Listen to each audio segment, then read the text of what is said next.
Տաղանում հյուրընկալել եմ Լուսավոր Հայաստան կուսակցության նախագահ Էդմոն Մանուկյանին, շնորհակալ եմ ասամա, որ ժամանակ գտաք։ Եկաք, դուք ակտիվ քաղաքական գործունեությամբ եք զբաղված,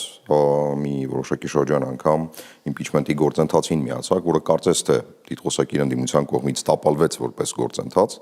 եւ բազմաթիվ հարցեր էին առաջանում, ինչու դուք միացաք դրան, որովհետեւ ի սկզբանե երկու պատգամավորով գնալ վարչապետի տեխնացու եւ առաջարկել այդ տեխնացությունը անդիմադիրներին դժվար թե հաջողի եւ միևնույն ժամանակ հենց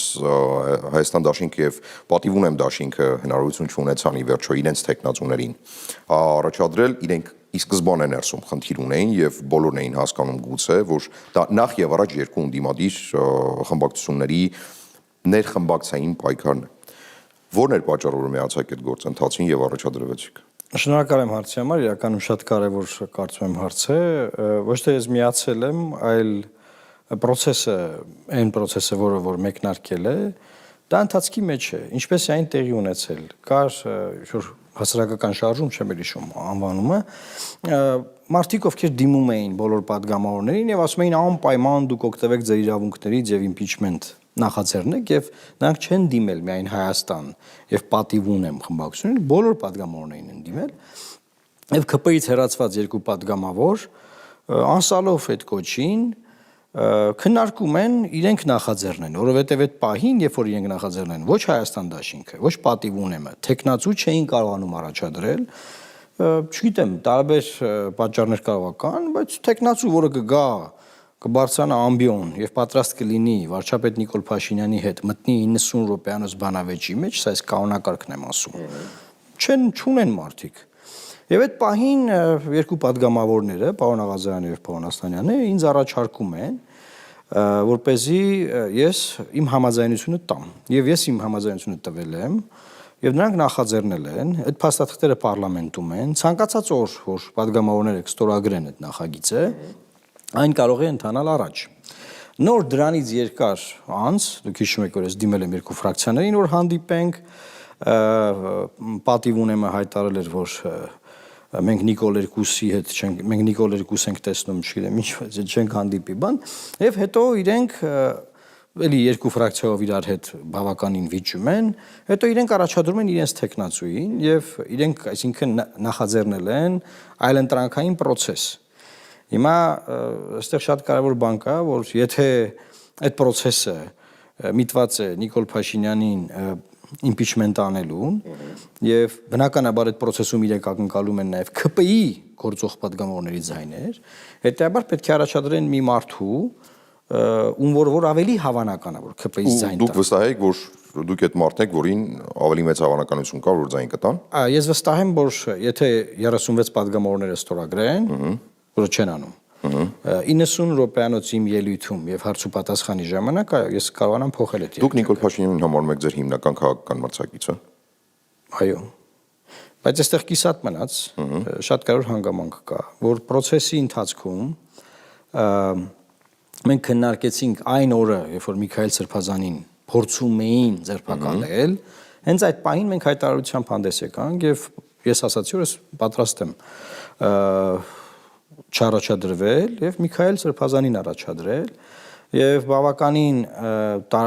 մի քանի ժամ ընթացքում բավականին շատ ինտենսիվ տարված հանրային աշխատանքի արդյունքում հրապարակային նկատմամբ, որովհետեւ չեմ զանգել ոչ մեկին խնդրել, ոչ մի բան չեմ արել, հրապարակային է դա եղել։ Երկու ֆրակցիաները հայտարարեցին, որ պատրաստ են իրենց ստորագրությունը տալ, որպեսզի Միքայել Սրբազանը առաջադրվի։ Այսինքն վերջնարդյունքում Միքայել Սրբազանը ինքը այդ պահին հայտարարությամբ հանդես եկավ եւ process-ը կանգնեց, բայց չէի քաշվարկել, որ ինքը կարող է կողմ չլինել դրան, որովհետեւ հենց եթե չեմ սխալվում ձեռագիրել գրեց դրա մասին։ Գիտեք, մենք ամեն ինչ էլ այդ իմաստով հաշվարկել էինք, բայց դա նույնպես մի process է, որը ցույց է տալիս մեր քաղաքական համակարգի հիվանդությունները։ Թե իմ առաջադրումը մինչ այդ թե հետո Միքայել Սրբազանի առաջադրումը, բայց ինչու arczepiskopos բացատրեք։ Ինչ կարող է Միքայել Սրբազանը անել, որ առաջադրում եք նրա տեխնացությունը, որքանով է դա ռացիոնալ։ Ռացիոնալ է այնքանով, որ տեսեք, այսինքն կապ չունի ով, կարևորը ոչ Նիկոլ Փաշինյանը։ Ոչ, կապ չունի ոչ թե ով, այլ մարդ ում համար իրար հետ, իրար մորթող երկու ֆրակցիաներ, դա ձևակերպեմ, հա, կարող են համախմբվել եւ տալ իրենց ստորագրությունները եւ դա եղավ։ Այսինքն այն ինչ որ մենք տեսնում էինք, դա եղավ։ Նրանք տվեցին իրենց ստորագրությունները։ Բնականաբար այդտեղ նաև այլ խնդիրներ կան, որտեղ մարդը այդ գրությունը գրել է արդեն ձերբակալված կալանքի process-ի ընթացքում, բայց ես կարծում եմ նաև այդ պատուհանը փակ չէ։ Լավ, ձեր քաղաքական շահը այդ process-ի մեջ որն էր այդ դեպքում։ Միքայել Սրբազանը impeachment-ի արդյունքում դառնում է վարչապետի թեկնածու, ինչ դա ձեր կամ ձեր կուսակցության համար։ Եթե կդառնար, եւ եթե process-ը կլիներ, այդ process-ը կարող էր բերել անվստահության։ Շատ լավ, եւ հնարավորություն կբացվեր, որ մինչեւ ընտրությունները Հայաստանի Հանրապետությունը գնար անցումային մի process-ի եւ ընտրությունները կազմակերպվեին ոչ այնպես, ինչպես որ հիմա պլանավորում են կազմակերպել։ Այսինքն որևէ մեկը, որ հիմա թեկուզ ես impeachment-ի գործընթացով դառնա վարչապետ, այդ մարդը չի կառավարելու երկիրը հունիսի 7-ից հետո։ Այսինքն դա լինելու է անցումային մի գործընթաց։ Ուղղակի թերագնահատել այդ հատվածը, ես կարծում եմ սխալ է, որովհետև չստացվեց, որ այդ ամբողջ օրակարգը fake օրակարգ էր եւ չհաջողվեց։ Հերթական անգամ գոլորշին բաց թողնվեց, հասարակությունը, որը հույս ուներ, որ ինչ որ հնարավորություն է բացվել Նիկոլ Փաշինյանին հրաժեշտ տալու, դրանից հետո էլ հասկացա, որ ընդդիմությունը եւ խորհրդարանական եւ արտախորհրդարանական այնքան անունակ է, որ ունակ չէ անգամ մի impeachment-ի գործընթաց կազմակերպել։ Ստացվեց, դուք այդ տեքստը հենց հիմա ինչ որ արտաբերեցիք, կարող եք ասել, գիտեք, որ պահին, եթե լիներ քվեարկություն եւ տապալվեր impeachment-ը, չի եղել նման քվեարկություն։ Այսինքն սկզբանե է տապալվել process-ը։ Ոչ, այդ process-ը չի հասել այդ հանգրվանին, որ դա կարողանա կասել։ Այսինքն ոչ մի կոպիտ ասած պար բաց չի թողնվել, պարը իր տեղում է եւ կացան եռում է։ Այսինքն այդ ձերացածը կարող է կացայի եռացումը դադարեցվեր, այն պայն եթե կգնար process 90 րոպե ելույթ, հետո մյուս կողմից ելույթ, հետո հարցուպատասխան եւ քվեարկություն եւ բարձր որ ոչ ոք չի քվեարկի։ Դիտողոսակիր ընդդիմադիրները ազգային ժողովում ձեզ չեն վստահում, ինչու ձեր հետ պիտի առհասարակ աշխատեն։ Ասում են Նիկոլ Փաշինյան 2.0, ինչ տարբերություն Նիկոլ Փաշինյանը եւ Էդմոն Մարուկյանը։ Շատ լավ, դա գիտեք դիտողոսակիր ընդդիմադիրները ասելով մենք նկատում ենք պարլամենտական չընդդիմությունը։ Հայաստանի Հանրապետությունը չի սահմանափակվում դիտողոսակիր ընդդիմադիրներով։ Պարլամենտական ուժեր են, շատ լավ, կան այլ բազմաթիվ այլ ուժեր եւ այդ իմաստով որ չեն վստահում, իրենք ունեն իրենց փաստարկները։ Իսկ որոնք են այդ փաստարկները, որովհետեւ մենք նույնպես երկար տարիներ պայքարել ենք այն համակարգի դեմ, այն ռեժիմի դեմ, որի դեմ պայքարի արդյունքում եղել է հեղափոխություն, կապիտալիզացրել Նիկոլ Փաշինյանը եւ տապալել դրա շարունակությունը։ Դամար նրանք հասկանում են։ Այսինքն Նիկոլ Փաշինյանը շատ ներողություն եմ խնդրում, ճիշտ եմ հասկանում, որ ուղղակի էլի եթե սխալ եմ հասկանում։ Այսինքն Նիկոլ Փաշինյանը ստանձնել է հեղափոխության իրականացումը, որ հետագայում դրա բոլոր արժեքները տապալի, դա է եղել Նիկոլ Փաշինյանի նպատակը։ Ոչ, ես ասում եմ տապալել է։ Հա, տապալել է, դա է նպատակը եղել։ Հիմա կարող հարցեք ասեք, ո՞րն է Նիկոլ Փաշինյանը։ Չէ, դա է նպատակը եղել, ճիշտ եմ հասկանում։ Այսինքն անել հեղափոխություն, որ հետագայում տապալի այդ հեղափոխության արժեքները։ Արդեն պատասխանեցի այդ հարցին։ Ես ասում եմ արել է հեղափոխություն, որ պետք է շարունակի ու տապալել է, չի շարունակի։ Դե ասում տապալել է, արել է հեղափոխություն, որ տապալի։ Ոչ, դուք ասում եք նպատակով արել է, որ տապալի։ Ես ասում եմ, բա ո՞րն է նպատակը եղել հեղափոխություն անելու այդ դեպքում։ Այսինքն դուք մտածում եք, որ հեղափոխությունը արել, որ տապալի։ Դե ձեր խոսքից այդպես է։ Ոչ, հեղափոխությունը արել, որից հետո չի շարունակել այն ինչի համար ինքը եկել է։ Այն ինչի համար ինքը եկել է, չի շարունակել, ինքը շեղվել է իր ինչի համար է եկել։ Վերցրեք նայեք հեղափոխության իր ելույթները, կտեսնեք ինչի համար է եկել։ Եկել է ռեֆորմներ անելու, ժողովրդավարությունը վերականգնելու, հիմա նայեք ինչ է կատարվում երկրում։ Ռեֆորմները չկան, երկիր ժողովրդավարական հետընթացի 2018-ից առաջ Հայաստանը ժողովրդավար երկիր չէր։ Հայաստանը Դուք ինչպես եք երկդաշինքով ընտրվել եք թվում նաև Արամ Զավենի Սարգսյանի եւ որևէ մեկի ընտրվել չի կարող ասել որ դա ժողովրդավարական երկիր է։ Դա հիբրիդային համակարգ է։ Հիմա էլ հիբրիդային համակարգ է։ Հիմա էլ է հիբրիդային համակարգ, բայց հեղափոխություն ա եղել, որ հիբրիդային համակարգը փոխվի դառնա ամբողջական ժողովրդավարական։ Իդեպ դրանից հետո դուք շարունակել եք Նիկոլ Փաշինյանի կառավարությունում աշխատել, հիշեցնեմ։ Որից հետո 2020 թվականի պատերազմից հետո, երբ որ արդեն պարզ էր, որ այդ արժեքները տապալված են։ Հատուկ հանձնարարություններով դեսպանի կարգավիճակ։ Ես արժեքների համար չեմ նախ աշխատել, ես աշխատել եմ Արցախի կոնկրետ ծրագրի, այն ինչ որ ծրագրով ինքը ընտրվել է այդ ծրագրի իրականացնելու համար, դրա մասին խոսել ենք շատ։ Ինչ վերաբերում է ժողովրդավարական ռեֆորմներ բան, այո, շատ մասը արդեն տապալված է եղել, չնայած այդ խոստումները որ կան։ Հիմա էլ կա սահմանադրական բարեփոխումների բան խորհուրդ իդեպ։ Բայց մենք տեսնում ենք, որ օր-օրի մենք ունենում ենք գետընթաց։ Ինչ վերաբերում է արտաքին քաղաքական հատվածին, Լեռնային Ղարաբաղի մասը, հա, դրա տապալումն էլ արձանագրվել է հենց այդ ժամանակ։ Որտեվ տեսեք, մի փուլ կա, որ մինչև պատերազմը, մի փուլ կա, որ ընտրություններ ա լինում, մի ժողովուրդը գիծ ա քաշում, չէ՞, ընտրություն ա լինում, նորից ա մանդատ տալի, գիծ քաշվեց։ Նորից գնում ենք, փորձում ենք, որ այդ եղածը կապիտալիզացնենք ու երկրորդ անկումն ա տեղի ունենում։ Դրանից հետո իմ համոզմունքը այլևս անբեկանելի է։ Այն իմաստով, որ 26-ից 31 թվականներին մենք չպետք է ունենանք այս իշխանության շահ։ Համոզմունքների մասին։ Քանի տարի է, որ աշխատում եք Նիկոլ Փաշինյանի հետ քաղաքական դաշտում։ Ձեր առաջին հանդիպումը, առաջին քաղաքական ճանապարհը, համաձայնությունը, պայմանագիրը, որ պիտի անցնեք միասին ճանապարհ։ Որքան տարի է ճանաչում եք Նիկոլ Փաշինյանին։ Նիկոլ Փաշինյանին երկար տարիներ եմ ճանաչում, բայց ձեր ձևակերպումը շատ սխալ է։ Ինչու՞ ասա։ Այսինքն դա նույնն է, որ ասեք քանի տարի եք աշխատում Դավիթ Ձերազգանուն ինչպես է։ Գրիգորյանի հետ։ Հիմա մենք իրար հետ քանի տարի ենք աշխատում։ Մենք բացարձակ իրար հետ երբեք չենք աշխատել։ Դե չէ, դուք ասում եք քանի տարի գիտեք, ուրեմն այդ գիտենալով ոնց աշխատում։ Այսինքն ճանաչում եք։ Ճանաչելը չի նշանակում աշխատել մարդու հետ։ Ձեր հարցն է այդպես։ Տեսեք, պարոն Մարուկյան, ես ուզում քանի տարի է ճանաչում եք եւ քանի տարի է որ ճանապարհ եք անցել քաղաքական։ Երկար ճանաչում եմ։ Ինչու եմ հարցը տալիս երկու մասով։ Հա։ Որովհետեւ ճանաչելու պահից ի վեր եք դուք որոշում կայացնում, որ այդ մարդու հետ հնարավոր է քաղաքական ճանապարհ անցնեք։ Ճիշտ եմ։ Սխալ եք։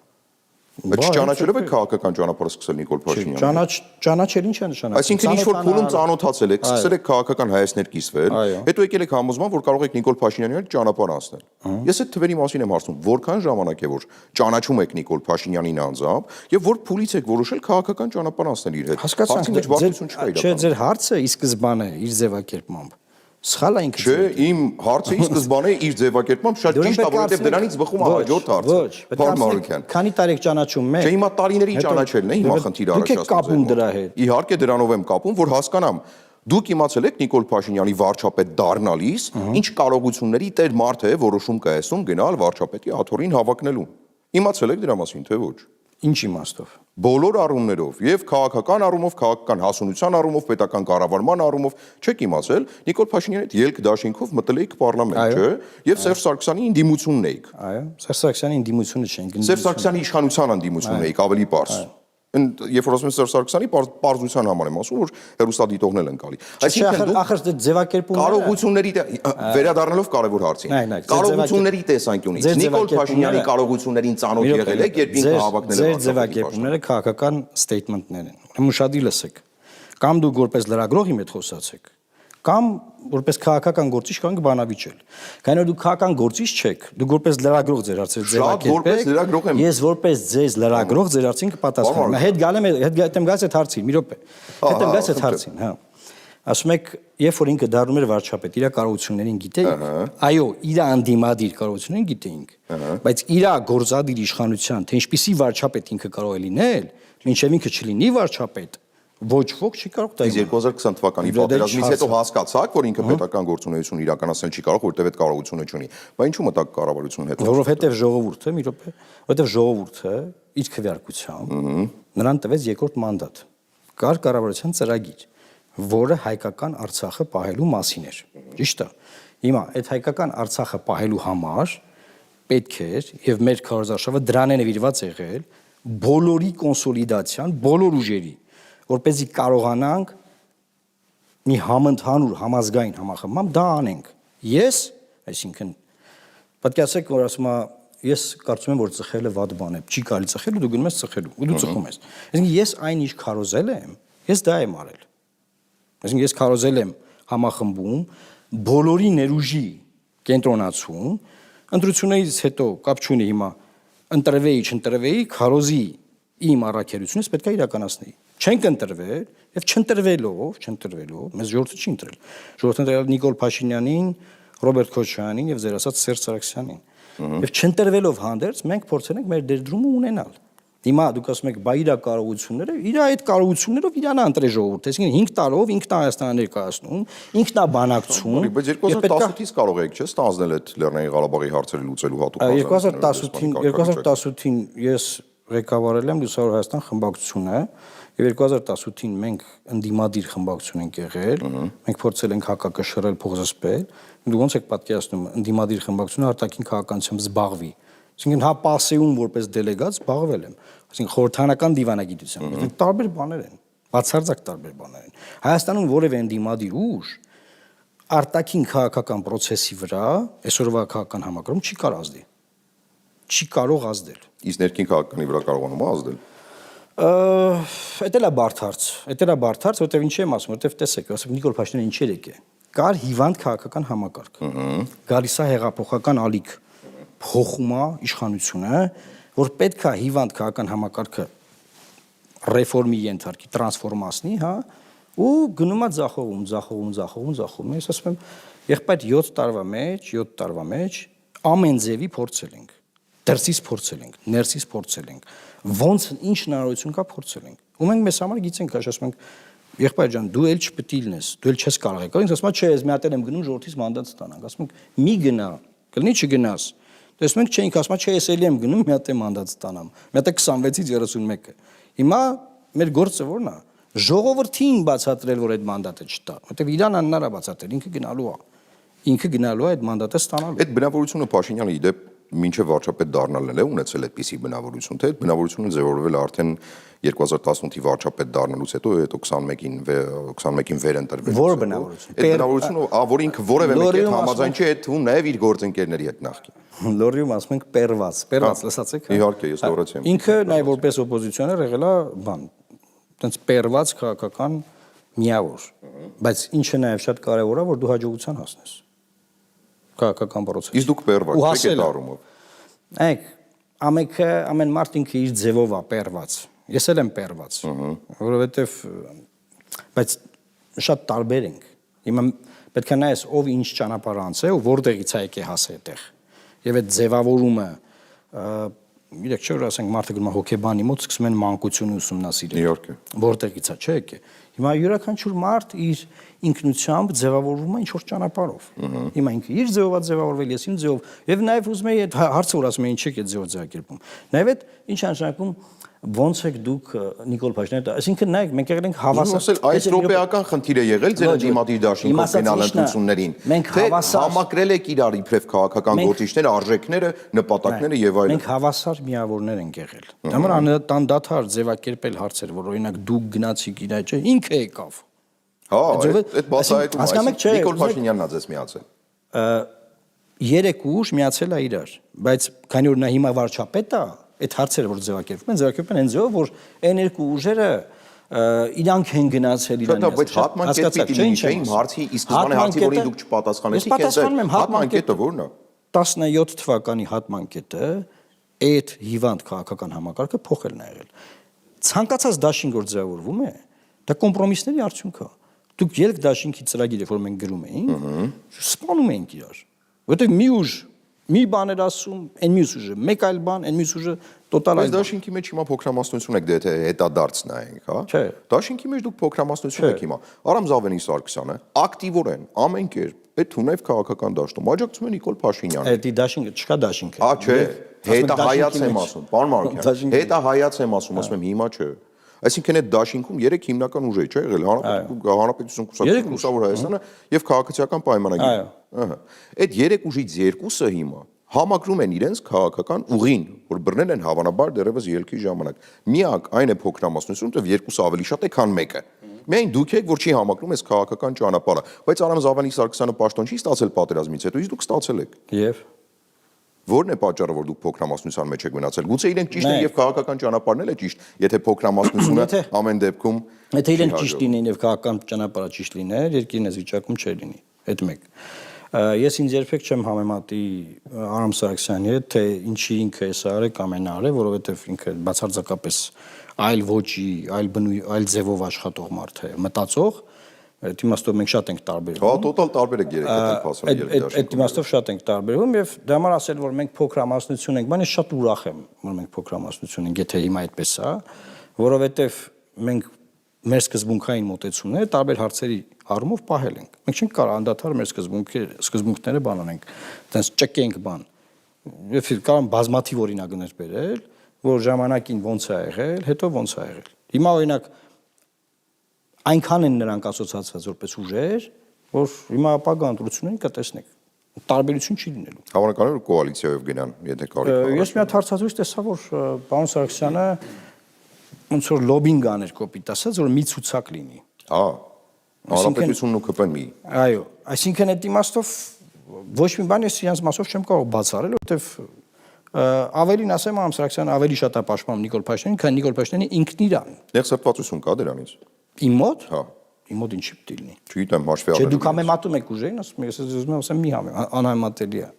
Այսինքն մենք Այսինքն ձեր ուժերը երեքի սկզբունքային տարբեր նպատակներ հետապնդող քաղաքական ուժեր են, ճիշտ եմ հասկանում։ մեր ծրագրերը շատ տարբեր են, մեր մոտեցումները շատ տարբեր են եւ հիմա ասել խոսքի որ բա ոնց եղավ այն ժամանակ ձևավորումը, ասում եմ, ցանկացած ընդդիմադիր բևեր, այս ընտրություններ ա գալի, ընդդիմադիր բևերներ են ձևորվելու, կտեսնեք ինչքան են նրանք տարբեր։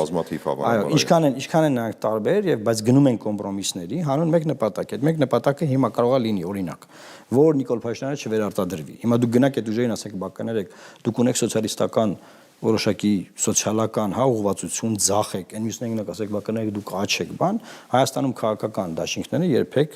այդ մասով խնդիր չեն ունեցել։ Նրանք ձևավորվել են կոնկրետ տվյալ պահին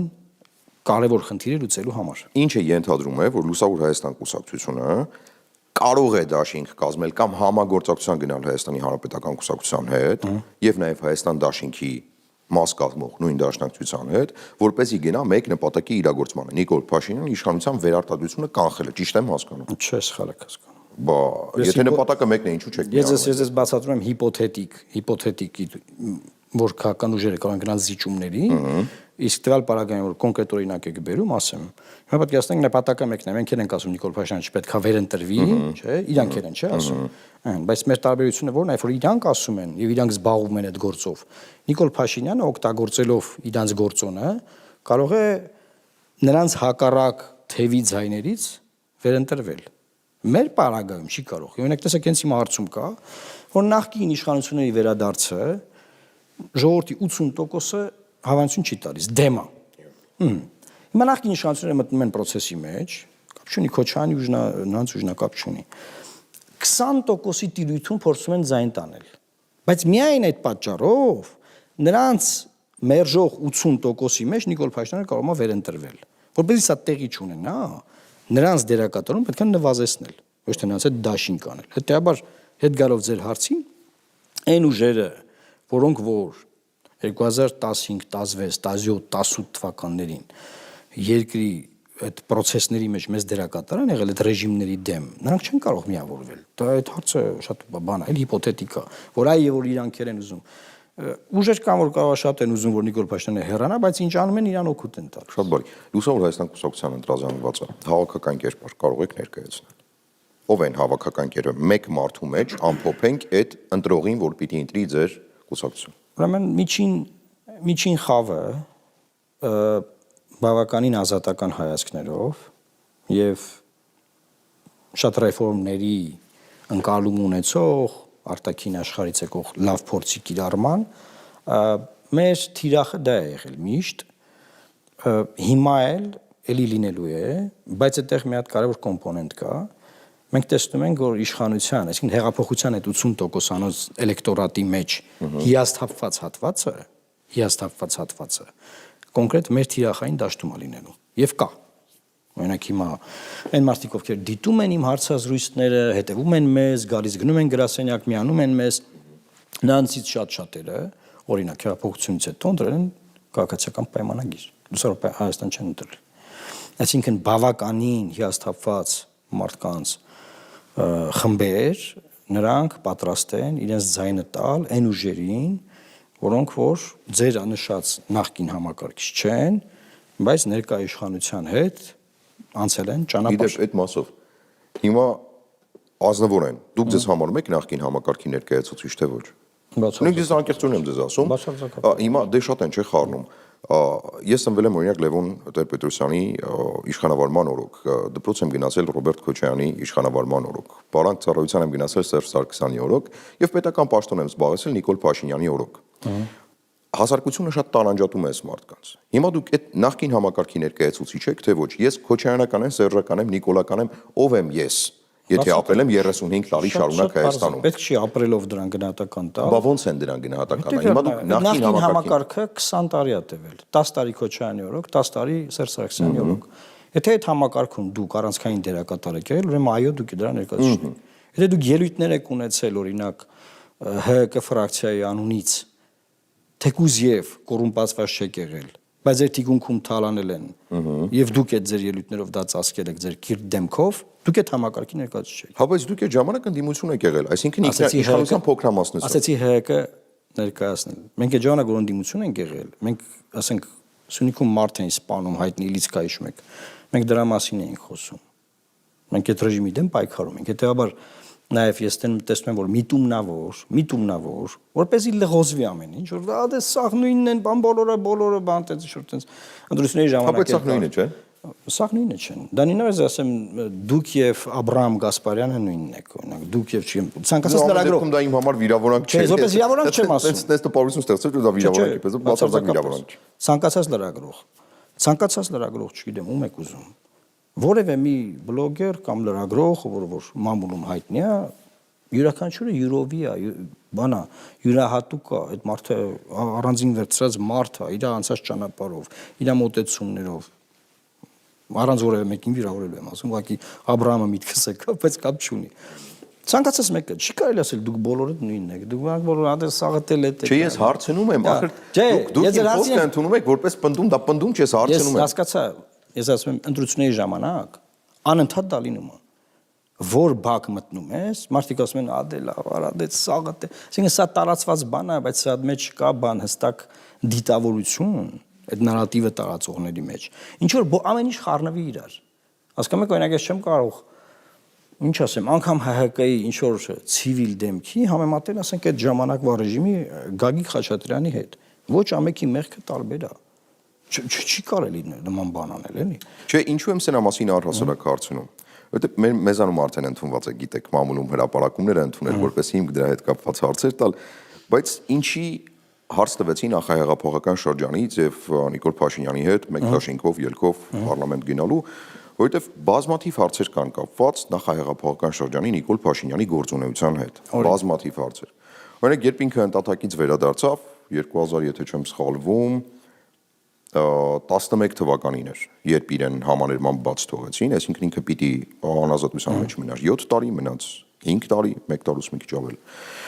Մնաց անազատության մեջ, դրանից հետո դուրս եկավ ակտիվ քաղաքական գործունեությամբ, զբաղվեց, հետո Նիկոլ Փաշինյանին ակտիվորեն կապում էին Միքայել Մինասյանի հետ, թե իբրև ասում մամուլում տարածված տեղեկությունների համաձայն եմ ասում, ոչ կարող եմ պնդել, ոչ հաստատել, ոչ էլ հերքել, որտեղ անգամ սրա մասին Նիկոլ Փաշինյանը չի խոսում, Միքայել Մինասյանն էր իր հայտնի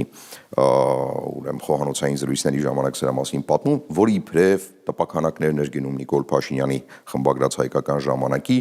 որ իր հետ կապված էին ադմինիստրացիայի տեղեկատվական բլոկով զբաղվող ամենահայտնի մարդիկ, եւ սա նորություն չէր մինչև հեղափոխությունը, այսինքն կար այդ տեղեկատվությունը շրջանառվող, որ Նիկոլ Փաշինյանը ինչ որ կերպ, ինչ որ տարբերակով, գուցե հաշվի առնելով այդ պահի քաղաքական կոնյունկտուրան, համագործակցում էր նախկին իշխանությունների հետ։ Ու բոլորի մոտ հարցեր առաջանում, այդ ինչպես ստացվեց 2008-ին գործողությունների մասնակցած Նիկոլ Փաշինյանը առանցքային դեմքերից մեկը, դե ասում էր, Լևոն Տեր-Պետրոսյանը թողեց գնաց տուն, ես մնացի այնտեղ որպես համակարգող։ Այդ մարդը անազատության մեջ է մնում ոչ թե 7 տարի, այլ տարի ու կես, համարյա 2 տարի, ամբողջ սրոկը չի փակում, դրանից հետո դուրս է գալի, ասում է որոշակի ժամանակահատված, անցնում է պարլամենտ, այդվում նաև ձեր եւ Արամ Զավենի Սարգսյանի կուսակցության հետ եւ 2018 թվականին տեղի ունենում հեղափոխություն։ Ու բոլորը այդ տրամաբանական կապը տեսնում էին։ Դրա համար էի հարցնում, որքան ժամանակ եք ճանաչում Նիկոլ Փաշինյանին անձամբ եւ որ պահին եք սկսել քաղաքական ճանապարհը։ Երբ որ Նիկոլ Փաշինյանը հետապնդվում էր, մենք քրեակատորական համակարգի դիտորդական խմբի մեջ էինք։ Ես Արթուր Սաքունցը, Ավետիք Իշխանյանը եւ այլ իրավապաշտպաններ իրավապաշտպանությամբ էի զբաղվում եւ մենք բանտերում հանդիպում էինք Գագիկ Ջանգիրյանին, Սասուն Միքայելյանին, Նիկոլ Փաշինյանը, երբ որ արդեն կալանավորվեց եւ սկսեց դատապարտվել process-ը, հետո Իրան, այսինքն մարտի 1-ի ամբողջ ընթացքի եւ մինչեւ 12 թվականը մոտավորապես բոլոր քաղաքաբանտարկյալներին ես բանտերում հանդիպել եմ որպես իրավապաշտպան։ Ես քաղաքականությամբ չեմ զբաղվել։ Ես քաղաքականությամբ զբաղվել եմ Վանաձորում падգամավոր ընտրվելուց հետո։ Բայց դուք ձեր այդ նկարագրության մեջ բան բաց թողեցիք։ Նիկոլ Փաշինյանը падգամավոր ընտրվել Հայ ազգային կոնգրեսի համասնական ցուցակից։ եւ ելք դաշինքը դա ինձ 5 տարի հետո է Հետո է, հա։ Այսինքն այդ ճանապարհը շատ երկար է հետաբար չգիտեմ պետք է իրան կանչեք իրան հարցնեք դուք ունեցել եք առիթներ իր հետ շփվելու պետք է իրան հարցնեք ասեք դուք Միքայել Մինասյանի հետ ինչ կապ եք ունեցել ձեզ Մասնակցել երբ եմ առիթներ ունեցել փորձում եմ գտնել մի կառավարական ինքնաթիռով չեք գնացել հա բրյուսելյան հանդիպում հա մի իրավիճակ ինքնաթիռում մոտենալ եւ ասել պարոն Փաշինյան դուք Միքայել Մինասյանի հետ ինչ կապ եք Հավատացեք, մինչև Նիկոլ Փաշինյանը հասնելը բազմաթիվ մարդիկ կային, որ ինձ կարգել էին հասնել Նիկոլ Փաշինյանին։ Թե չէ մեծագույն հաճույքով անկեղծ ես ամենայն ազնվությամբ հույս ունեմ, որ Նիկոլ Փաշինյանի հետ մի օր հարցազրույց վարելու հնարավորություն կունենամ բոլոր հարցերի պատասխանները տալու։ Հիմա գալով ամենակարևոր հարցերի։ Ինչու եմ սրում անդադար, որովհետև մեր քաղաքական դաշտը, մեր հասարակությանը լինի հիասթափվածները, որոնք մեծամասնություն են կազմում, լինի նրանք, որոնք հաստատ Նիկոլ Փաշինյանին են ընտրելու, բոլորս հասկացել ենք, որ կա մի ընտրազանգված, որ Նիկոլ Փաշինյանին ամեն դեպքում է իր քվեն տալու։ Անդիմադիր այդ պարակտված հատվածի ներկայացուցիչները, որոնք բացվող կուսակցությունների պարագային մի վերջո չեն հասկանում ինչ է կատարվում։ Ինչ այլ ընտրանք է առաջարկում լուսավոր Հայաստանը, որ կարող է հակադրել Նիկոլ Փաշինյանի քաղաքացիական պայմանագրի ներկայացրած կրկնում եմ թեկուզ վատ թարագույն, ամենավատ,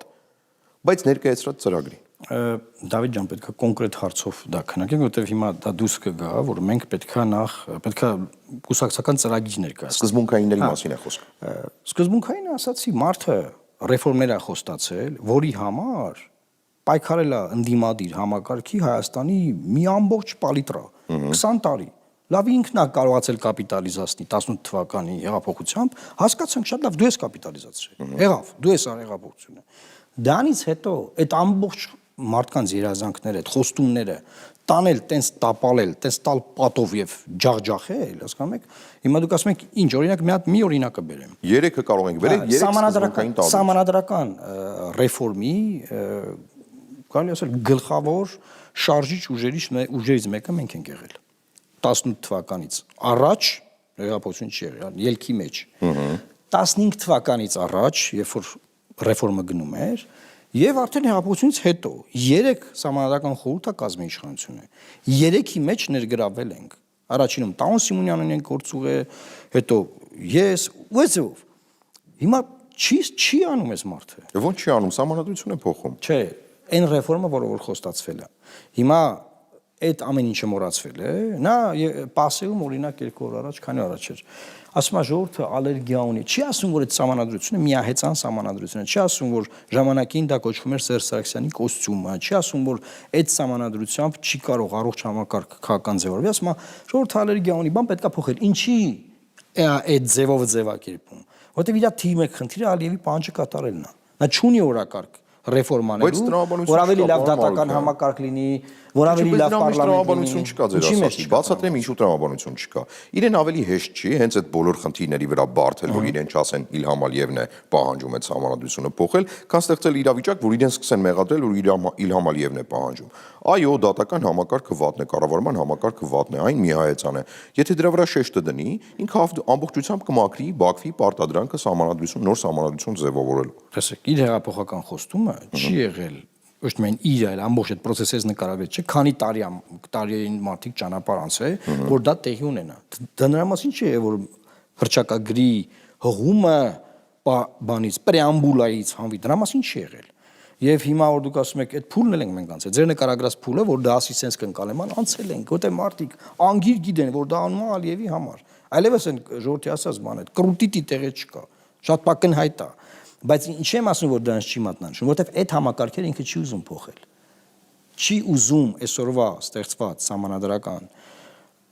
ստատուս քվոն, այն ինչ լիազորություններ ինքը ունի, մի գրամ շեղել։ Բայց ինքը եղել է դրա պայքարի առաջամատրիկներից մեկը իմ հետ։ Հիմա դուք ասում եք, ո՞րն է ձեր սկզբունքը։ Այ հետ է սկզբունքը։ Ոչ փոխի, թե փոխի։ Եվ ոչ միայն։ Որ պետք է փոխվի, որ պետք է փոխվի։ Ես եմ եղել մարդը, որ կոստյումը հանել է ամբիոնի մոտ ու ասել է Սերժ Սարգսյանի կոստյումն է, այս ուզում եք մի հատ կոճակ հանեք, ասեք, բանը։ Երկրորդ սկզբունքային տարբերություն։ Շատ կան։ Հիմա առաջնահերթություններ ունեք, չէ՞։ Չէ, առաջնահերթությունները նախ այդ արդարացի կառավարման համակարգի հետ է կապված, բնականաբար, բայց նաև մեր ազգային ինքնության պահպանման համատեքստում, որը վերջին մոտավորապես մի տարվա պատմություն է սա, եւ մենք ֆունդամենտալ տարաձայնություններ ունենք, այս ամեն ինչի հետ ինչ որ արվում է։ այսինքն զինանշանի փոխելու ճանապարհ անցնել, չգիտեմ, Արադ լեռը ստեղից ընդերքից հանել, Չորաթանի երեխեքի իրամունատ գալ, որ քիչեք ձեր սարերը նկարում։ Հասկանում եք, վարչապետն ասում է գնացել եմ Չորաթան։ Ինչ որ երեխաներ բաներ են նկարում, ինչ որ պատկերներ, նայում եմ անընդհատ Մասիս սարն է։ Բայց այս հոյակերտ սարերը ինչի՞ չեք նկարում։ Ինքը չի ուզում հասկանա կամ հասկանալով ուզում է խեղաթյուրի, որ Արադ լեռը դա ուղակի սար չի, որովհետեւ երեխեք Չորաթանից բարձր չէ, Արադ լեռը չի երևում։ Հա բայց ռեֆլեքսորեն ենք բոլորս նկարում։ Չէ, այդ եմ ասում։ Այսինքն ինքը դա մարդկանց մատուցում է, որ դա սորական սար է, դե ձեր մոտի սարը նկարի, էլի ինչի՞ չէ ձեր մոտի սարը նկարի։ Բայց ինչ այլ ընտրանք ինքը ունի։ Ինչ անի։ Տեսեք, կան իրողություններ հողի վրա։ Այդ տեքստի հետ արդեն համաձայն չեմ։ Դա ասում անհուսություն քարոզող համակերպվեք։ Իրողությունը կա հողի վրա։ Չէ, իրողություն չի, որ Ադրբեջանը հաղթել է պատերազմը։ Իրողություն է, չէ՞։ Եվ իրողություն է, չէ, որ ահագին զենք զինամթերք մնացել է Արցախում, այսինքն այն զենք զինամթերքը իրականում Հայաստանի ազգային բանակի զենք զինամթերքն էր, որը մենք տարանջատել էինք տարբեր մի բանակային կորպուսեր։ Այդ զենքը չկա։ Իրողություն է նաև այն փաստը, որ հիմա հավաքները կազմակերպում են այդ թվում նաև դիրքային հատվածներում որոշակի խնդիրներ լուծելու համար։ Իրողություն է նաև, որ Հայաստանը հիմնական իր զենք վաճառող երկրից, որից փոքրի շատ է կարող էր որակյալ զենք առնել ժամանակակից, այլևս չի կարողանում առնել, որտեղ այդ երկիրն էլ խնդիր ունի։ Այլ ընտրանքներ են փնտրում, գտնում է Հնդկաստանում, որի զենքից ահագին բողոքում են։ Իրողություն է նաև, որ Ադրբեջանը պատերազմից հետո անհամեմատ բարձրացրել է իր աշխարհաքաղաքական դիրքը, որտեղ թիկունքում նաև Թուրքիա ունի կանգնած։ Իսկ Ռուսաստանը նույն ժամանակ իր աշխարհաքաղաքական դիրքը նվազեցրել է հաշվի առնելով կրկին իրողությունները ուկրաինական ճակատում եւ բազմաթիվ այլ գործոններ։ Ինչ պիտի անի Նիկոլ Փաշինյանը, որ մանևրես իրավիճակում, որ չի անում։ Մենք անընդհատ ներկայացնում ենք իրավիճակներ, որ արդեն սա եղել է, դե եղա, չի, բայց փաշ չի։ Արդեն սա եղել է, ու հիմա ոչ իման չեն կարող անել։ Օրինակ, այդ իրավիճակները մի քանի փուլով անցել է։ Մենք նույն խոսակցությունից հիշում եմ նոյեմբերի 9-ի ստորագրությունից հետո, որ հիմա այս իրավիճակն է, հիմա սա է եւ մենք բան չենք կարող անել, իրողությունը հողի վրա կանգնած բան եւ մենք պետքա դրա հետ հաշվի նստենք։ Նախ ոչ ոք Հայաստանում, ես չգիտեմ այդպիսի ուժ, որ ասում է եկեք գնանք հարձակվենք Ադրբեջանի վրա, չկա նման ուժ, բայց իշխանությունը շարունակում է տարանջատել հետեւել, որ դուք այս սրանք ուզում են պատերազմ, այս մեկ խաղաղություն ենք ուզում։ Այսինքն անընդհատ մանիպուլատիվ բանում չի լինում առողջ բանավեճ, հասկանում եք, չի ստացվում առողջ բանավեճը, որովհետև անդադար շանտաժ կա դրա մեջ, անընդհատ շանտաժ կա։ Հիմա այդ իրողությունների հետ կապված անգամ ես կարող եմ վիճարկել, որ Ադրբեջանը պատերազմը հաղթել։ Բայց չեմ էլ ուզում մտնեմ այդ դաշտ։ Բայց դա մեկնաբանության հարց է էլի ամեն դեպքում։ Չէ, որովհետև ես էլ կարող եմ վիճարկել։ Չէ, մեկնաբանության հարց չի։ կարող եմ վիճարկել։ Օրինակ պատկերացեք, դուք հաղթող կողմն եք եւ դուք միջանցք եք տվել պարտվողին։ Այդ ձևի հաղթանակ է, տեսել եք նման բան։ Դուք հաղթող կողմն եք, բայց չեք կարող ձեր ոտքը դնել այն տարածք, որը համարում եք ձերը։ Բայց դուք հաղթող կողմն եք։ Այսինքն ոչ մի բան չի եղել միանշանակ։ Ուղղակի մենք ամեն անգամ հողի վրա եղած իրողությունը այլ ձևով տեսնելով, այդ պահին չհասկանալով դրա կարևորությունը, ինչ կարող ենք անել, ոնց կարող ենք անել, ընկնում ենք ինչ-որ ուրիշ բանի հետևից եւ կործանվում է այդ եղածնել։ Հիմա այդ իմաստով ես կարծում եմ, որ բանակը իր հերթին առանձին քննարկման թեմա է, նայեք, մի կողմից փոխնախարարը, հիմա ասեցի քիշեցի, էլի, փոխնախարարը պաշտպանության նախարարի եկել է ամբիոն ազգային ժողով, ու այդ տարում ասում է մենք մարդու պրոբլեմ ունենք, մարդ չունենք, որ կանգնեն դիրքերում, եւ դրա համար այս զորավակները կարեւոր են բանման։ Մյուս կողմից նույն գերատեսչությունը, նույն շրջանառության մեջ է դրել բանակը տարուկես դարձնելու նախագիծ։ Դուք հասկանում եք ինչքան իրանք իրար հետ անգամ չեն բանում։ Դուք դա բացատրում եք, դուք դրա մասին խոսում եք, բայց Նիկոլ Փաշինյանը միևնույն է, թվում է հարցումներով ավելի շատ ռեյտինգ ունի, քան որևէ այլ մեկ։ Այո, ցածրագույնների մեջ բարձրագույնն է։ Ուրեմն Նիկոլ Փաշինյանը եւ ցանկացած տվյալ պահի իշխանություն ունի բարձր ռեյտինգը բոլորից, բայց դա դեռ չի նշանակում էլեկտորալ հողի վրա կանգնած, որ մարդիկ sense գնում են մտնում են դրական տեղամաս, ընտրում են այդ մարդուն։ Հիմա օրինակ հենց հիմա Նիկոլ Փաշինյանը օպոզիցիոն դաշտից քիչ ձայն ունի։ Դե օպոզիցիոն դաշտը կոնսոլիդանա, այ ապրեք։ Կոնսոլիդանա։ Սկզբունքային է, պարտված կլինի։ Պարոն Մարուկյան, դա սկզբունքային է, չէ՞, որովհետև մենք Դաշնակցության ներկայացուցիչի հետ, պարոն Արթուր Խաչատրյանի հետ ենք դա քննարկում, ասում են ընդդիմությունը ունի ընդհանուր պատկերացում, որ Նիկոլ Փաշինյանը պիտի հեռանա։ Ու ես իրեն էլ արդարացիորեն այդ հարցը հնչեցրեցի։ Բա լավ, եթե մեծամասնությունը, անգամ եթե ռեյտինգները գումարում ենք իրար ավելի շատ է, քան Նիկոլ Փաշինյանը, ու դա սկզբունքային հարց է Նիկոլ Փաշինյանին իշխանությունից հեռացնելը։ Ինչու է ընդդիմությունը չի միանում, որպեսզի կարողանա հեռացնել։ Այսինքն, որքան ուզում եք գումարեք, եթե վերջնարցունքում Նիկոլ Փաշինյանի հեռացման մասով կոնսենսուս չի լինելու, այսինքն որոշում չի կայացվելու, ինչպես իմպիչմենտի պարագայում։ Դուք գազեք պատասխանելու ձեր այն հարցին, որ տալիս էիք։ Քանի որ ընդդիմությունը, ասա, քանի որ ընդդիմությունը լիդերների մակարդակում իրանք իրար հետ խնդրեմ ունեն։ Դե վերջացավ էլի ինչ կոնսենսուսի մասին է խոսքը։ Յոպ։ Այդտեղ հարցը ասենք, բա ինչի առաջադրեցիք Միքայել arczepiskopos-ին։ Հիմա հասկացաք ինչ առաջադրեցիք։ Չէ, միևնույն է չեմ հասկանում ինչու առաջադրեցիք։ Ցանկացած գալստուկով քաղաքական գործիչ խնդրեմ ունի ցանկացած մյուս գալստուկով քաղաքական գործիչի հետ, բայց սիմվոլիկ համախմբման համատեքստ տեղի ունեցավ, երբ որ փոխվեց այդ գալստուկով մարդը։ Պարոն Մարուկյան, նույն հաջողությամբ Բագրատ Սրբազան Գալստանյանն էլ էր, չէ՞, քաղաքական հայտարարություններ անում եւ քաղաքական հայտ։ Բագրատ Սրբազան Գալստանյանի հետ ես հանդիպել եմ մի գիշեր, երբ որ դեռ նա շատ քաղաքական իմաստով, շատ բարձր ռեյտինգով, շատ մեծ ժողովրդականությամբ մի հատ գագաթնակետի վրա էր գտնվում։ Եվ ես Սրբազանին խնդրել եմ, որ իր շուրջ բոլորից ազատվի այն մարդկանցից, ովքեր ներկայացնում են նախկին 20 տարվա իշխանությունները։ Նա չի լսել ինձ։ Եվ ես հիմնավորել եմ, որ դու եթե չլինես այդ մարդկանց կողքերը չգան կանգնեն այդ մարդիկ, եւ մայիսին չկային։ Մայիսինից հետո դա եղել։ Դու ունես հնարավորություն իրավիճակը փոխելու։ Չի լսել եւ շատ վատ հետևանքներ ա ունեցել։ Հիմա տեսեք, կա մի իրավիճակ, որ չեն հավատում բնական ցուցարարի ինստիտուտին։ Ես այս ձևով եմ ձևակերպում։ Այսինքն Սրբազանը կարծում էր, որ օրինակ, չգիտեմ, այդ ձեր նշած ուժերը կբերեն մոբիլիզացիոն 500-ից 1000 մարդ, 2000 թող բերեն։ Թող 3000 բերեն, բայց չեն կարող բերել։ Բայց լավ, թող տալիս եմ այդքան։ Թող բերեն 3000, 5000 թող բերեն։ Բայց այդ բերողների եւ նրանց արած աշխատանքի արդյունքում կես միլիոն մարդ չի գալի միանում այդտեղ։ Ես առաջարկում էի այդ չակնկալել, չուզենալ այդ 3000-ին, որի արդյունքում կգար կես միլիոնը։ Ինչ չլսեց եւ հիմա մարտիկ ովքեր Okay, ինչու պիտի Միքայել Սրբազանը հաջողել այդ դեպքում։ Կհաջողեր եթե լսեր։ Միքայել Սրբազանը, Բագրատ Սրբազանը կհաջողեր եթե լսեր։ Հիմա իմ ասածը որն է, Միքայել Սրբազանը շատ տարբերվում է Բագրատ Սրբազանից։ Որպես կերպարներ, որպես քաղաքական միտքը նրանց շատ տարբեր են նրանք։ Դեպի դրական, թե դեպի բացասական։ Ինձ համար դրական է, որտեղ Միքայել Սրբազանը միակ մարդն է, այդ բոլոր այդ ցանկից եմ ասում էլի, որ հրապարակավ բազմիցս նշել է, որ պետքա Քոչարյանը, նրա տղան, Սերժ Սարգսյանը հետ քաշվեն, դուրս գան քաղաքականությունից։ Առանց որևէ վիրավորանքի, առանց շատ մարդը ձևակերպել է, որ հանունի պետքա դուք սա անեք։ Եվ ինչ էր տեղի ունենում, հարձակվել էին այդ մարդու վրա։ Այսօրվա իբր պաշտ։ Հա, որտեղ ինքը մերժում էր բոլորին։ Իսկ այդ մարդը չեն սիրում։ Բագրատ Սրբազանը,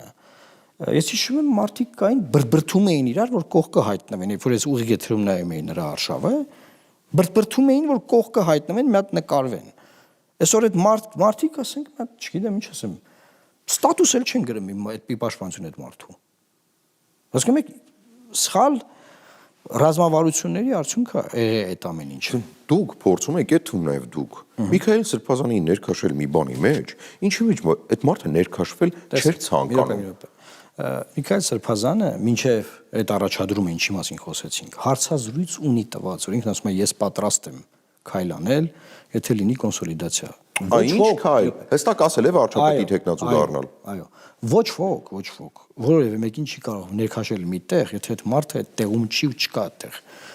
Դերևս Բագրատ Սրբազանի շարժման ժամանակ Միքայել Սրբազանը դրա մասին խոսել է։ Դա նորություն չէր։ Դա գիտի եւ իշխանությունն է։ Հիմա հարցը ինչ եք ասում, Պարոն Մարուկյան, ինչու հրաժարվեց այդ մարդը։ Որովհետեւ որոշակի գործոններ Ինչ գործոններ։ Օրինակ, Վեհապար Հայրապետը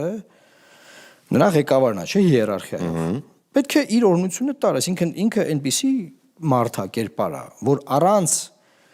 իր Վեհապարի օրհնության առաջ գնալ չի կարող։ քայլ չեր անի եւ դրա մասին նաեւ այն ժամանակ է խոսել։ Մենք դա գիտենք այդ բանը։ Շատ լավ, այսինքն այսպես է այնպես Միքայել Սրբազանը չէր ստանալու վեհապար հայրապետի օրհնությունը վարչապետի թեկնածու դառնալու Դուք համար։ ճշտել եք վեհապարից։ Ես հարցնում եմ։ Ինքը ասելա չեմ տալու որևէ պարագա։ Ես հարցնում եմ, որովհետև ձեր խոսքից դուրս է գալի, որ Բագրատ Սրբազան Գալստանյանը ստացել էր այդ օրհնությունը, իսկ այ Միքայել Սրբազանը չէր ստացել այդ օրհնությունը։ Բագրատ Սրբազանը չէր առաջադրվել, որ ես ասեմ ստացել է, թե չէր ստացել։ Ինքը մեկնարկել է շարժում Տավուշի մարզից եւ այդ շարժումը ինչ որ պահի եկել մարել է, որը որ նաեւ արդեն քրեական հետապնդում, հա եւ այլն, հիմա մենք տեսնում ենք ինչա կատարում մարդու եւ տարբեր ձայնագրություններ խառնել կերտել են։ Վարչապետի տեխնացիան հավակնություն չուներ։ Դե չուներ թե չուներ։ Այն մարդը, որ վերջնագիր է տալիս հանրապետության հրապարակում, ունի այդ նկարտումը, թե ոչ։ Եթե անգամ ուներ, նա առաջադրվելու համար համապատասխան փաստաթղթեր չուներ։ Ահա։ Հիմա Շատ կարևոր հանգամանք է, չէ՞։ Բայց օրհնությունը ամեն դեպքում կար տպավորություն, որ վեհապարից ստացել։ Եղբայր։ Բայց ինչու են վստահ, որ Միքայել, եթե Միքայել Սրբազանը Սրբազանը չէր ստացել այդ օրհնությունը, ինչպես կարող էր քաղաքական process-ների մեջ մտնել եւ դառնալ վարչապետի տեխնացու, այդ թվում նաեւ ձեր առաջարկություն։ Տեսեք, նախ այդ պահին Միքայել Սրբազանը չէր կալանավորվի, եթե այդ process-ը շարունակվեր։ Սա մեկ։ Երկրորդը ոչ միայն նրա զուտ կալանքից նրան պաշտպանելու հարց կլիներ, այլ ընդդիմության, ընդհանուր Հայաստանի ընդդիմադիր դաշտի, ազգային, լիբերալ, աչակոմյան, ձախակ բոլոր ուժերի կոնսոլիդացիա կարող էր լինել։ Եվ այդ կոնսոլիդացիան այդ գիշեր կանխվել է։ Խցում։ Ոնց է շատ վստահ եք ասում։ Հա, ոնց է կանխվել։ Դրա վերաբերյալ հիմա ես էլ ինքս այդ ուղղությամբ աշխատանք եմ տանում, որ դա հասկանանք, ինչի է սա կարևոր, որտեղ որ դա հասկանանք, ապագա process-ները այլ կերպ կընթանան։ Դա համար ես չէի համեմատի այդ process-ները, որովհետև Բագրատ Սրբազանի պարագայում ինքը չէր կարող առաջադրվել։ Չէր կարող, հիմա կարող հարթակ ասեք, բայց պարագայում ինչի է շարժումն առաջնորդեց, որ մի հատ էլ Չեմ հարցնում։ Հետո պարզվեց, որ ինքը Կանադայի անձնագիր։ Տեսեք, եթե ինքը դառնար միակ եւ անկրկնելի վարչապետի տեխնացուն, հավատացեք, իշխանության գալիս կամ իշխանության այդ հնարավորությունները լծակներ ունենալիս, արագ փոփոխությունները կատարվում են, մարդը դառնում է վարչապետ, սա ոչ առաջին, ոչ վերջին, ոչ էլ միակ դեպքն է։ Մտածում եք կարող է առաջ։ Ռոբերտ Քոչարյանը նախագահ դառնալուց առաջ փաստաթղթերի հետ կապված խնդիրներ ուներ, բայց վերջին նախագահ դարձավ, եթե չեմ սխալվում, ու հետն էլ 10 տարի ղեկավարեց։ Հետեւաբար ինձ համար հարց է մնում։ Տպավորություն է ստեղծվում, որ ընդդիմությունը իրականում բոլոր հնարավոր փրփուրներից կախվում է։ Բոլոր հնարավոր միջոցներով։ Նույնը կրկնում եմ, տվել եմ նախորդ հարցազրույցի ժամանակ Դաշնակցական Արթուր Խաչատրյանին, ինչու իրենք իրենց ճակատով չեն առաջնորդվում։ Ու պարզ հարց եմ տվել։ Շատ պարզ։ Որպես դաշնակցություն։ Այո։ Ինչու չեն առաջնորդվում բացառապես իրենց ճակատով։ Ու հարց եմ տվել, ասել եմ, դուք գոնե պաշտպանության նախարարի տեխնացու ունեք թե չունեք։ Որովհետև որևէ կուսակցություն Հայաստանում, ասում են, վատթարագույն բան է առաջարկում Նիկոլ Փաշինյանը։ Վատթարագույն, ավելի վատ բան չկա։ Ինքը խոստովանում է, որ ինքը տապալել է 4-րդ հանրապետությունը։ Ճիշտ է, որ ձևորում է 4-րդ հանրապետությունը, բայց նաև հայտ է ներկայացնում հիմնադիր հայր դառնալու 4-րդ հանրապետության։ Թե տապալել ես նախորդը չգիտեմ, ինչպես կարող ես հիմնադիր հայր դառնալ հաջորդի։ Բայց ամեն դեպքում այդ մարդը ասում է, սա իմ տեսլականը։ Եվ որևէ ընդդիմություն, ոչ փողոցում, ոչ էլ որևէ այլ տեղ չկա, որովհետև մարդիկ այդ թվում նաև հանրային դաշտում շփումների մասով ասում են, տես, ծրագիր ներկայացնող չկա, կաբինետ ունեցող չկա, անգամ իշխանությունը չունի այդ կաբինետը լրացնելու միջոցներ, ուր մնաց մի փոքր կուսակցություն ունենա այդ կաբինետը ներկայացնելու միջոցներ։ Որ որևէ առանձին վերցրած մեկ ուժ, որևէ առանձին վերցրած մեկ ուժ չունի այնպիսի կադրային բանկ, որ ձեր ասած հարցերը լուծի։ Հետևաբար, հետ եմ գալի 21 թվականի մեր քարոզարշավին։ Որևէ առանձին վերցրած քաղաքական ուժ չպետք է հավակնի ամբողջական իշխանությունը վերցնելուն։ Դուք հիմա դա եք վիճարկում, որը մեր պարագայում անվիճարկել է, դա պարզ է։ Եվ բոլորն են դրա մասին խոսում։ Որ ոչ ոք միշտ խնդիր եք ունենալու այդ կուսակցությունների հետ։ Տեսեք, ոչ ոք չի փորձում առանձին վերցրած գնալ իշխանությունը վերցնել։ Եվ անգամ հեղափոխությունը, որ եղավ, հիշեք, այդ իշխանությունը շատ դանդաղ կամաց տարբեր ուժերից մարդիկ ներգրավելով այդ տրանզիցիոն ժամանակը անցկացրեց, հետո եղավ ընտրություններ, հետո էլի անցկացրեց, հետո էլի եղավ ընտրություններ, այսինքն հետո մենակ ԿՊ-ով գնաց իշխանություն վերցրեց։ Չէ, ԿՊ-ով արդեն վերցրած էր, ի սկզբանե էր ԿՊ-ով վերցրած, բայց կառավարումը մասնագետների, պրոֆեսիոնալների համատեքստում որևէ առանձին վերցրած քաղաքականուց չի անում։ Եվ ես ասեմ, Լուսարո Հայաստանն էլ չի դրան հավակնում։ Ես ասում եմ հետևյալը, որ մեր խնդիրներն այնքան մեծ են, այնքան սուր են մեր մարտահրավերները, որ ոչ ոք որևէ առանձին երեսած քաղաքական ուժ կլինի փոքր, մեծ, փորձառու, անփորձ, ոչ ոք հիմա ես տեսնում եմ էլի վերջին 10 տարում չի եղել այդպես, չի հավակնում դրան։ Ընդհակառակը սա մեջ ես լավ բան եմ տեսնում, որ ոչ ոք չի ուզում միահեծան կառավարում ունենալ։ Բոլորը ուզում են Հավանաբար պատասխանատվությունը միայնակ չստանձնելու։ ինկլյուզիվ, այսինքն բոլորին ներգրավելով, մի գլուխը լավ է, երկուսը ավելի լավ է, երեքը ավելի լավ է, իրար հետ քննարկելով, իրար հետ խոսալով, այսինքն այդ պերված քաղաքական համակարգը փոխարինել համագործակցային քաղաքական համակարգի։ Ոչ թե ասենք քեզով գովումը դու իր հետ ես համագործակցում։ Այսօրվա իշխանությունը այդպեսին է։ Ով իրանց գովում է, կապ չունի, ԶԼՄ-ների դաշտում, այսպես կոչված փորձագետների դաշտում, քաղաքական, այսինքն այդ դրանք սաղ լավն են, սպիտակ են, ոսկի մարդիկ են, շատ ընտիր, բոլորը մնացածները վատն են եւ դրանց դեմ պետքա պայքարել։ Դրանք չեն ուզում մեր անկախությունը, չեն ուզում մեր պետական եւ այդ մանրատիպ նարատիվները։ Ինչպես է այս բազմա։ Եվ ես ուզում եմ ամփոփելով ասեմ։ Համբերեք։ Սա հիմա հոկտեմբեր ամիսն է։ Դեռ ընտրական process չկա։ Դեռ քաղաքական ուժերը ծրագիր չեն ներկայացնում, դեռ չեն էլ ներկայացնելու։ Դա տեղի ունենում ընտրական process-ի ժամանակ։ Կլինի, ես վստահեցնում եմ,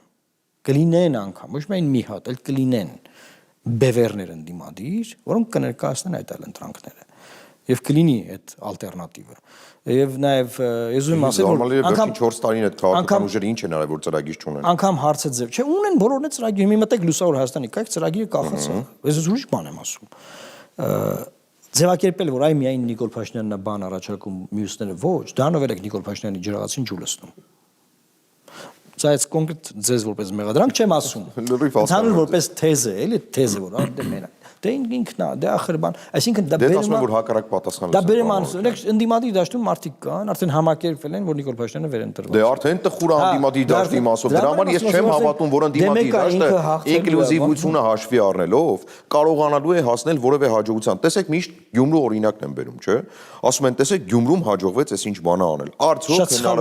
Արդյոք հնարավոր է դա Հայաստանի վրա։ Շատ սխալ օրինակ է։ Գյումրու օրինակը բերել համապետական ընտրությունների համար դա նշանակում է չհասկանալ Գյումրին, չիմանալ Գյումրին, չճանաչել Գյումրու իրողությունները։ Այսինքն Գյումրիում երկու մեծ ընտանիքներ տարել են ապա քաղաքական ձայն, հետո փոքր քաղաքական թիմեր, ելի տարել են քաղաքական կիսաքաղաքական ձայներ։ Հետո այս բոլորը իրար են միավորվել։ Համապետական ընտրությունների ժամանակ ընտանեկան process-ներ չեն տեղի ունենում։ Հարազատային, ցեղական, ազգակցական, հա։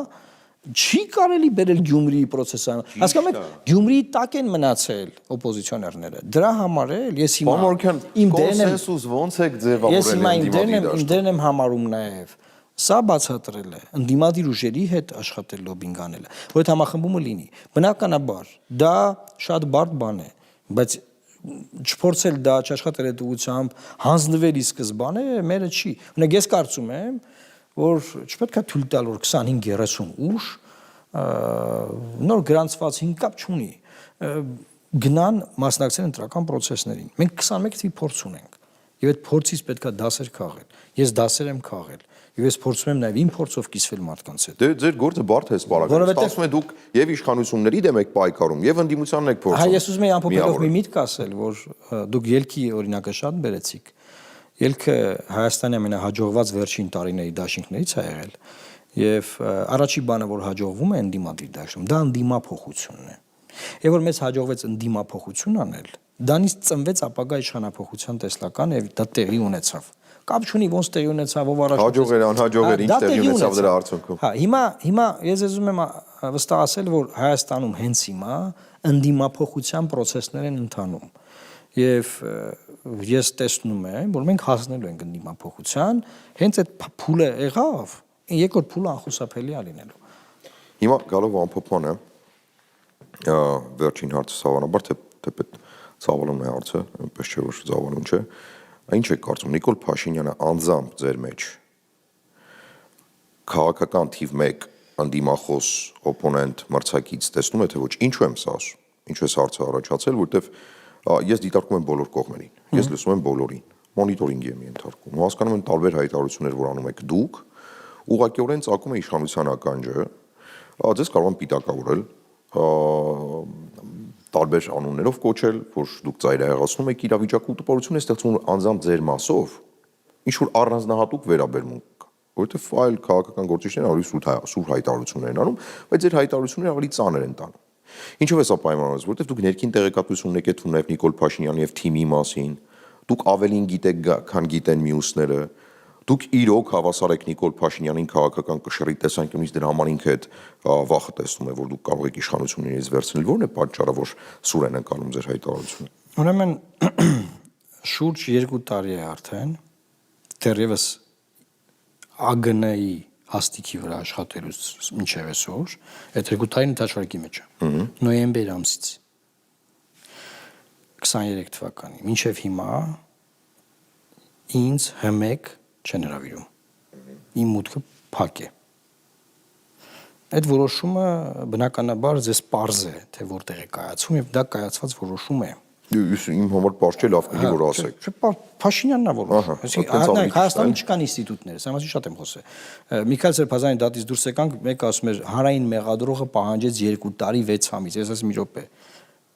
Նիկոլ Փաշինյանը պահանջեց 2 տարի 6 ամիս։ Մի քանի օր անց Նիկոլ Փաշինյանը կհրապարակի արդեն պատժի չափը։ Հետո մի քանի օր անց Նիկոլ Փաշինյանը հրապարակեց, որ 2 տարի պետք է նստի Սերբազյանը։ Եվ այդպես շարունակ, չկան ինստիտուտներ առանց, չկա դատարան, չկա դատախազություն։ Հիմա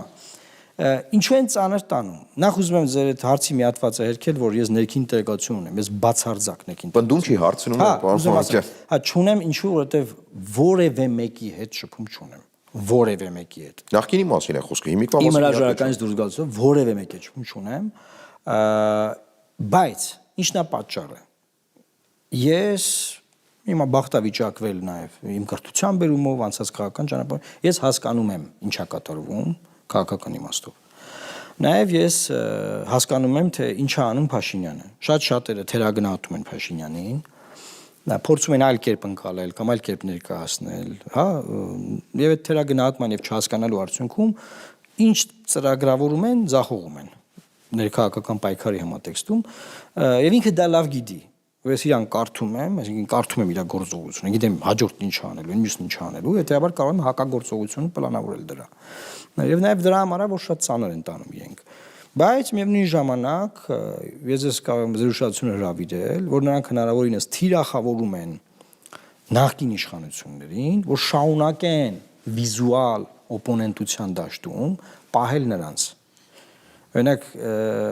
բայց դեպքում դուք ինչու եք պետք եթե այդ վիզուալներով օրինակ Ռոբերտ Քոչարյանին ստիպելով բերում են դաշտ, որը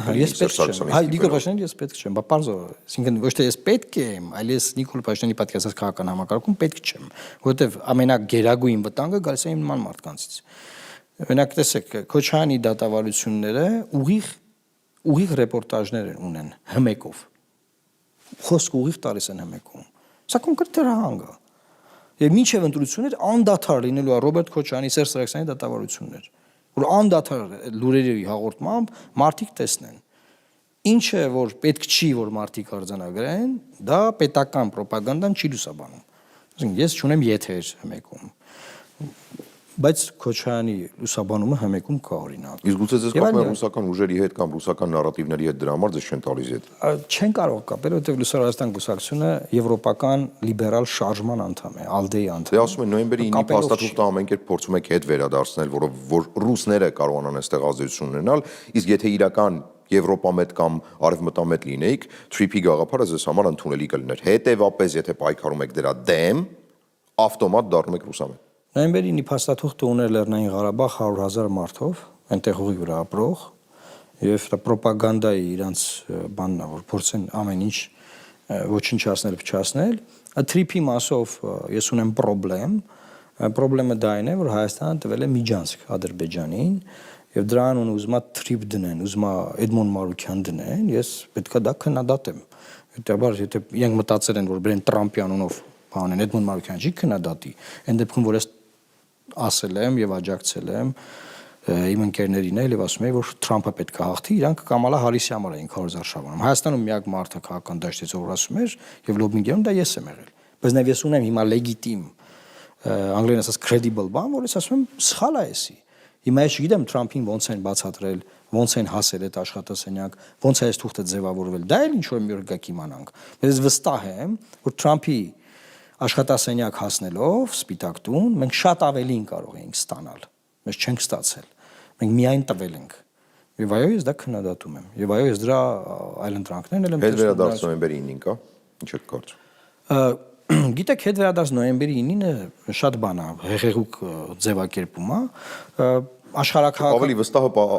ավելի կոնկրետ է չգտա, այլ չգիտեմ ոնց։ Ես վերջին 3-4 ամիս նոյեմբերի 9-ից չեմ խոսել, որովհետև ամեն անգամ երբ որ ես խոսել եմ, ասել եմ, որ այդ փաստաթղթով ինչ որ կա, այս մասը հիմա դեռ հնարավոր է, դեռ այսա կարան անեն։ Այ եթե հիմի Նիկոլը սա անի, դեռ սա կլինի։ Բայց հիմա շատ այլ իրողություններ ունենք, եւ եթե փորձ է արվում նոյեմբերի 9-ի էջը փակել, չնայած ստորագրությունը պահպանում են, դեռ մի աբսուրդ բան էլ դա է, սրա մասին եմ շատ Կամուզները չեն այրում, հա, եթե փորձ է արվում այդ էջը փակել, այսինքն չկա Ղարաբաղ, ուրեմն չպետք է լինի Միջանցք։ Եվ ես վերջում, վերջերս, մինչև թրիփը, ասում եի գնացեք նոյեմբերի 9-ով Միջանցքը մի տվեք։ Որտեղ նոյեմբերի 9-ը նաև հնարավորություն է տալի չտալու որևէ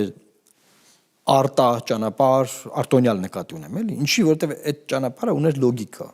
Չկա Լաչինի Միջանցք, չի կարող լինի նոյեմբերի 9-ի ճանապարհ։ Այս իշխանական ռոպագանդան դա էլ ձևի ներկայացել են։ Դե ապա շրջապատական ներկայացվում է։ Ասում են գնա Նիկոլ Միջանցք տուր նոյեմբերի 9-ով, չի եղել նման բան։ Մենք ասում ենք եղբայր ասում են ապա շրջապակում ենք վերում, վատ է պարոն Մանուկյան։ Ապա շրջապակումը եթե բերեին, չէր լինի երրորդ կետը հռչակագրի Թրամփի չէ, Թրամփը վկա է, Ալիևի հետ ստորագրած եւ Թրամփի որպես վկա ստորագրած, չէր լինի այդ երրորդ կետը, որով հստակ երևում է, որ Ադրբեջանը այլ բան է ստացել, քան մենք կստանանք որպես իբր թե փոխադարձություն, էլի։ Դա շատ կարևոր հանգամանք է։ Ամենավերջում, հակիրճ 2026-ին ինչքան եք գնահատում գործող իշխանության վերընտրվելու հնարավորությունը։ Այս պահին 40 վերընտրվել տոկոս, 60 չընտրվել, քանի գնա տոկոսները կարող են փոխվել։ Մենք նաև որոշակի ուսումնասիրություններ ենք իրականացնում, օդից չեմ ասում, եւ այս պահին կա այդ հնարավորությունը եւ հետեւաբար պետք է Նիկոլ Փաշինյանին նա թողնել մի պահ, որտեղ ինքը Նիկոլ գիտենք իր մասին արդեն ամեն ինչ, պետք է հետ գալ ընդդիմադիր դաշտ եւ զբաղվել ընդդիմադիր դաշտով, որտեղ նա կվերընտրվի թե չէ, այդ ամեն ինչը արդեն էստեղ է կախված, ոչ թե իրան անդադար բացատրելով, ասելով, քննադատելով, չգիտեմ ինչեր ասելով։ Ինքը այդ իրողությունը անփոփոխելի է, ինքը այդ ձևի է։ Իրանից ակնկալել ավելին անիմաստ է։ Շնորհակալ եմ շատ որ ժամանակ գտաք եկեք Մանուկյան։ Մեր հեռուստադիտողներին հիշեցնեմ, որ Լուսավոր Հայաստան կուսակցության նախագահ Էդմոն Մանուկյանն էր մեր եթերում, ագին բաներ քննարկեցինք, վստահ եմ դեռ զրուցելու հնարավորություն կունենանք, մնացեք մեր եթերում։